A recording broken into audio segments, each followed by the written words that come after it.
Hey guys, I'm John Fryer. Welcome to Fryer Funds, and welcome to my kitchen, and welcome to Zooming to the Moon. Before I get started, not financial advice, not legal advice. Consult your own advisors and make your own decisions. Today is Monday. Well, technically it's September 1st, early in the morning, but otherwise it's August 31st, Monday, after hours, but it's past midnight. Anyway, I digress. So I'm just kind of going over all my investments and everything that went on, and I want to talk about Zoom and release this video because Zoom, holy wow.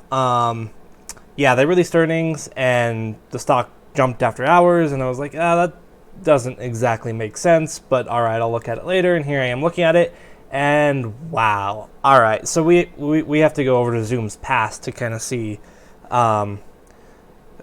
just where it's at and everything. So first off, I don't own this stock. I didn't think it would do this well. I really thought it was overvalued.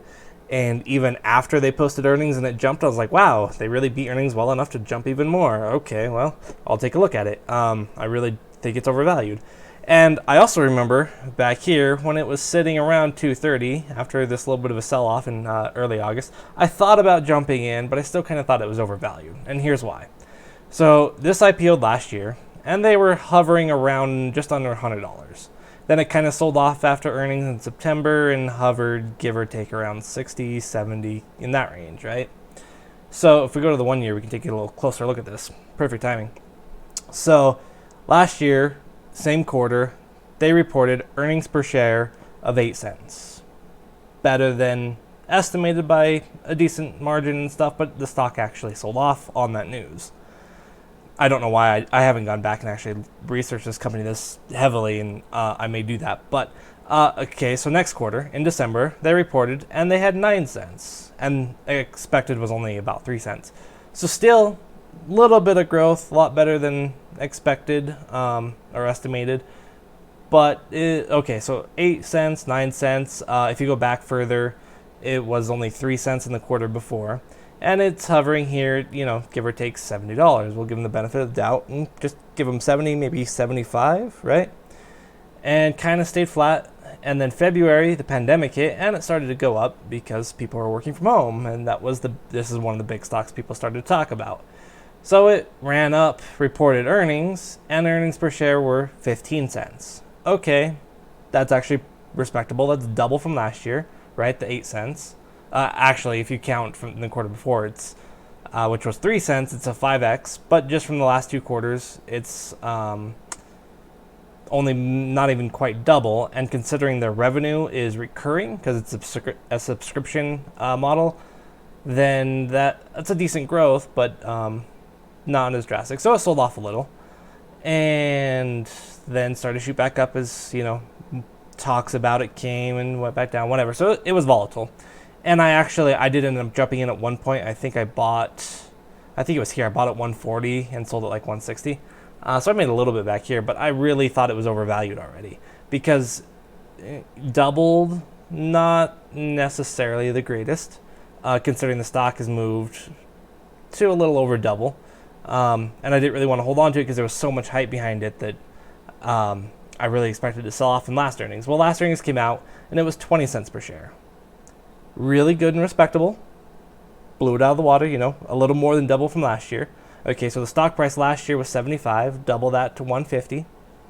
But the stock here is trading at that time was just over 200 and actually shot up over the next month to about 250 and then kind of hovered just above 250 up to 275 until we had that sell-off in early August, and then it kind of recovered and has been going up since.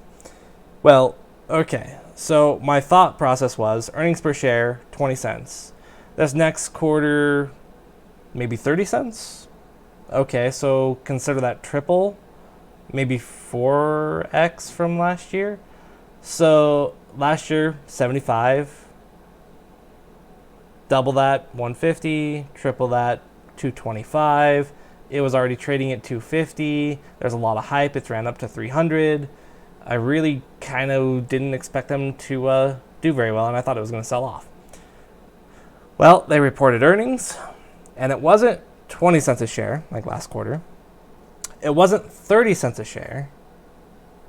It wasn't 50. It was 92 cents a share for this quarter. They don't have that on Webull, but on Thinkorswim, which is another platform that I use more, does have the number.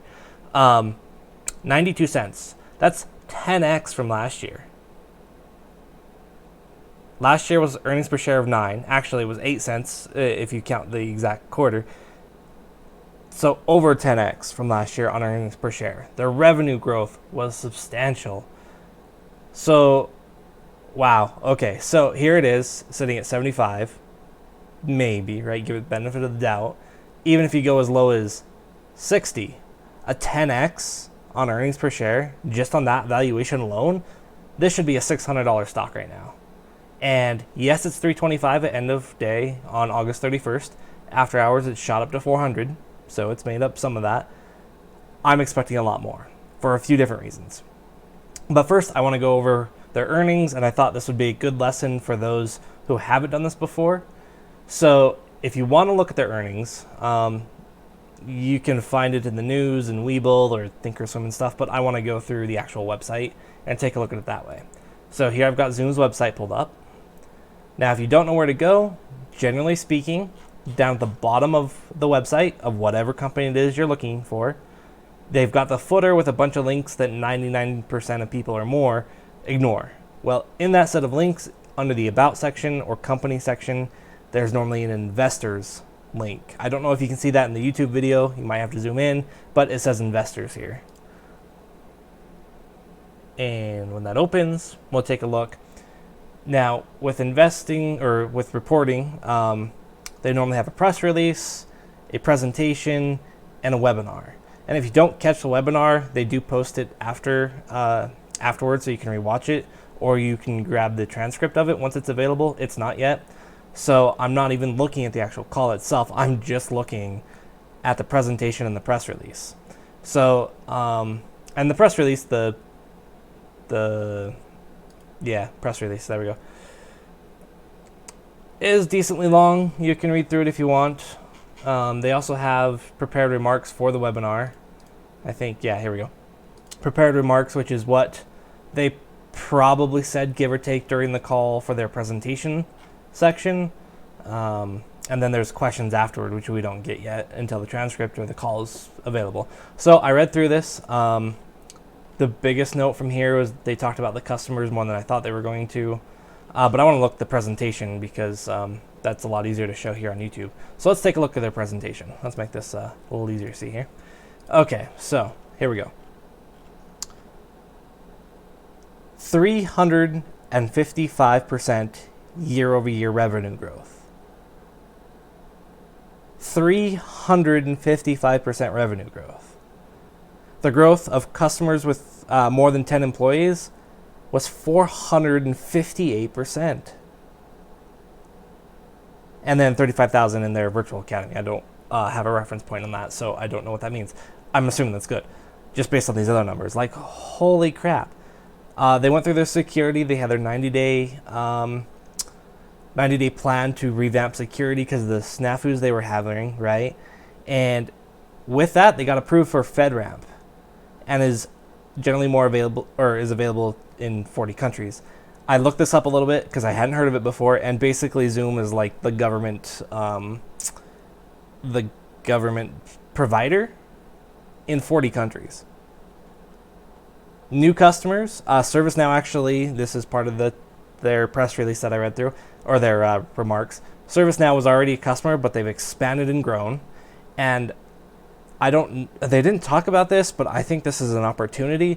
ServiceNow could, in a sense, bundle Zoom with their customers, just based on what ServiceNow's customer base is. I think that makes a lot of sense. That would be really unique. But they didn't talk about that. They may not be doing that. I don't know. Just a thought. They added Activision Blizzard, and they added Exxon. So they are hitting every sector, basically. From Exxon, oils and old-time companies, Activision Blizzard, from new hot video game and other companies, to ServiceNow, which are business-to-business, reliable, core companies that run our economy. Revenue growth, 355% year over year. But even just from last quarter, it doubled. And if you look at their growth before, it wasn't too bad, but double from last quarter during this pandemic. Enterprise traction, of course, we already talked about a little bit, but 122% doubled from last quarter, which already included the pandemic. Their small customer base grew a lot, which could mean more churn, so it could be a bad thing. But at the same time, this tells me diversification. So unlike, say, Fastly, a big reason why it dropped recently, if you've been following, Fastly dropped because of this whole TikTok deal, because Fastly's largest customer is TikTok. Well, it spiked back up when talks for TikTok got better, whatever. Anyway, so Fastly has one giant customer, and then everyone else is a good, TikTok's their big customer, okay? Zoom does not have that problem. Zoom is so diversified in their customers that no one customer is going to make a big difference in their revenue. Yeah, they were already growing before, but we don't care about that. Check this out. Their America's revenue grew almost 300%, which is great, but their EMEA and APAC, or Europe and Asia, grew 629%, and it's still a very small portion of their business, right? It's like 30%. So there's a lot more growth over in Asia and Europe for them to capitalize on here. And even in America, there's probably still a lot more growth, but there's still a lot of growth left in the rest of the world. Oh, hey, they've got, yeah. Here's a couple numbers if you want to look through that. Here's their revenue breakdown of what's been billed and what hasn't.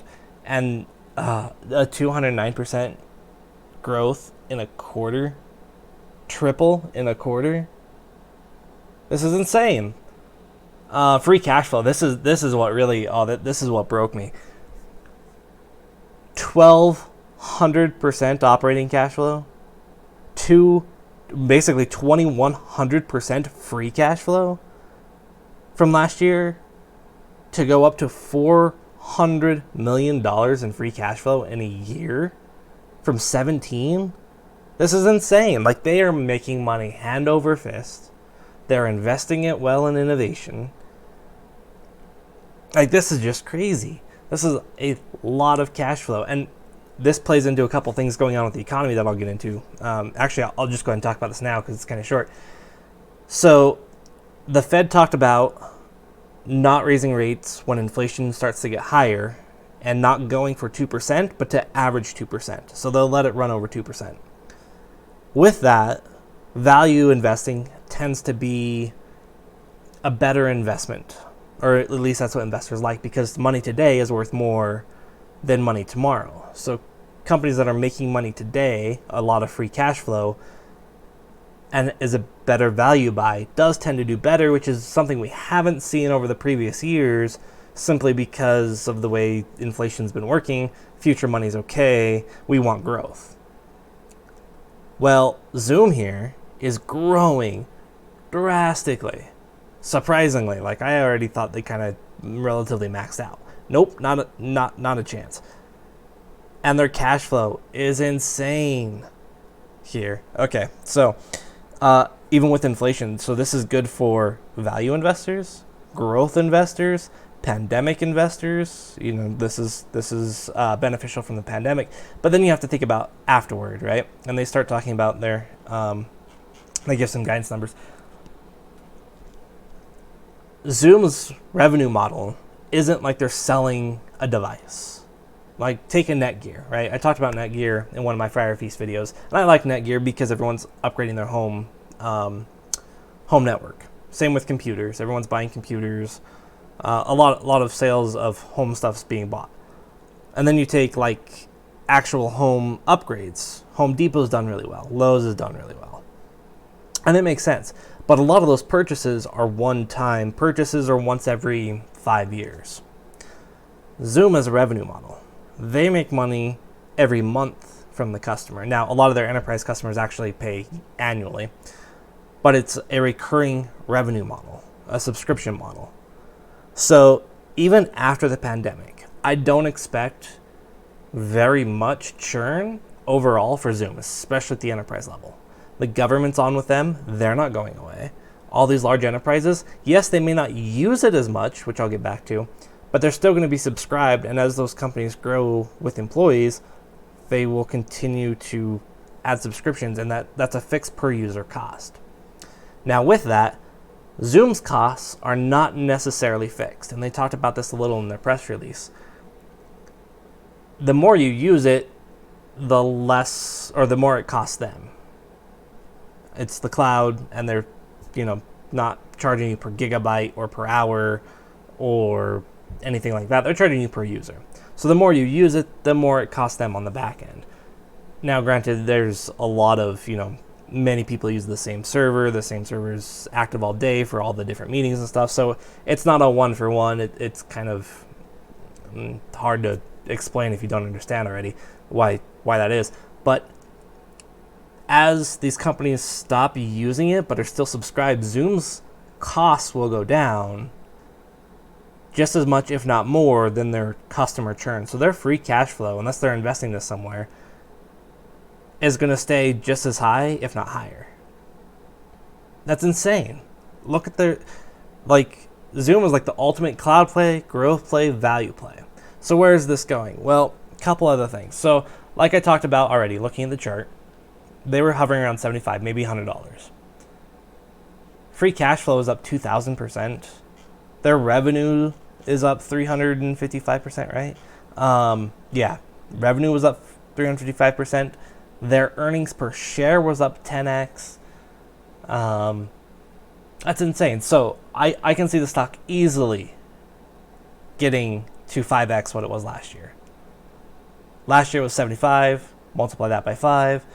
Let's make this a little bit easier. 100 times 5 is 500. It's sitting at 400. So just on that, there's a 25% up from there. But I think there's more to it than that, because that's just earnings per share being, or that's just revenue being, 4.5 times, or 450%. 4.5 times, yeah, whatever. Anyway, sorry, I'm losing my mind here at how well they're doing and how undervalued their stock is, even though I thought it was already way overvalued. Okay, so let's do this.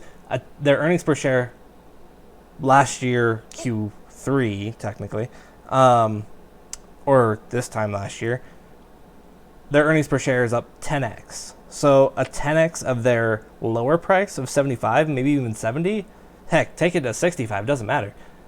A 10x return just on the earnings per share, the stock is going to 650.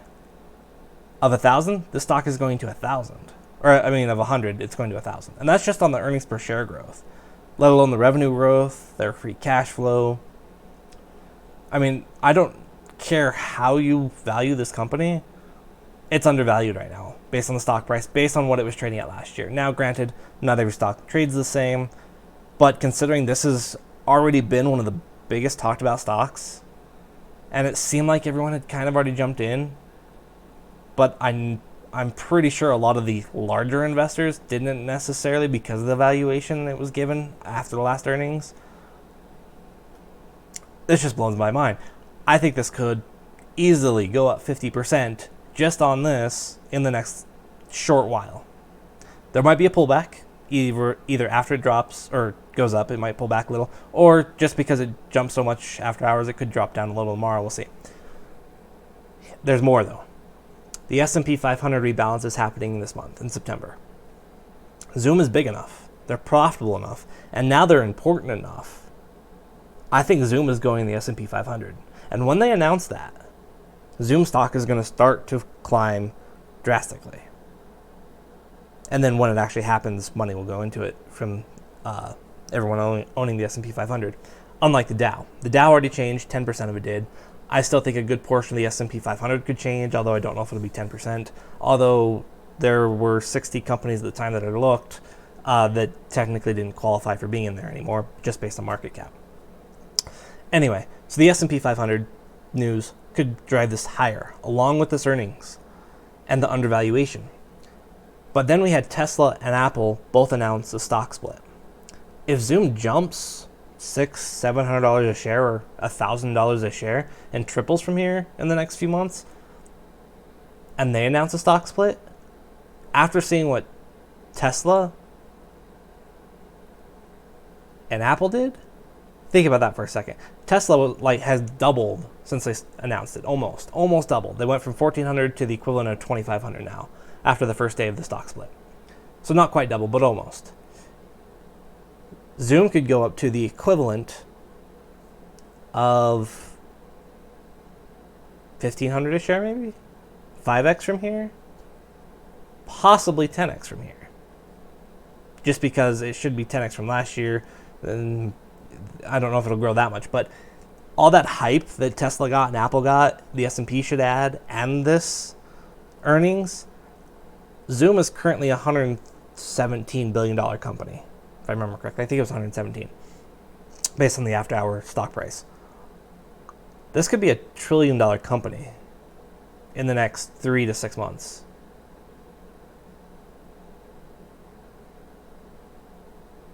That's insane.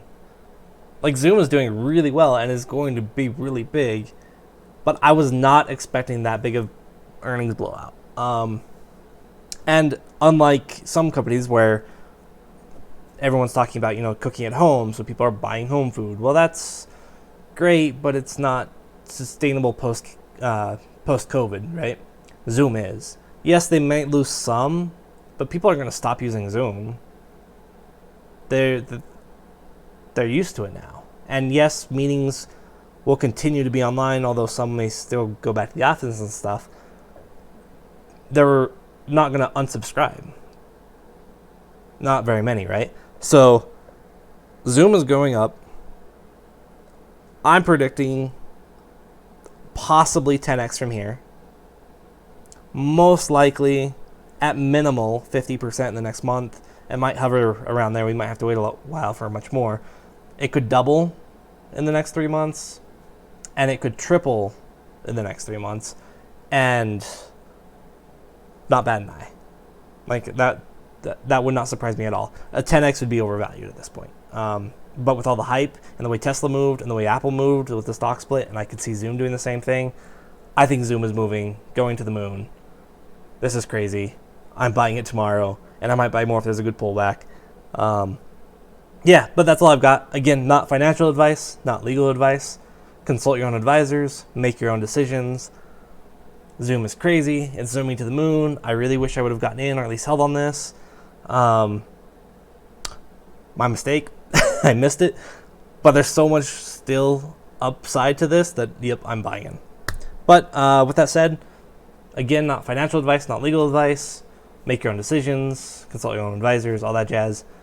Hit the like button. If you want to subscribe or use Webull, use a link down in the description for 2 free stocks. I also have a link for Robinhood, which will give you a free stock, and M1 Finance, which will give you $10.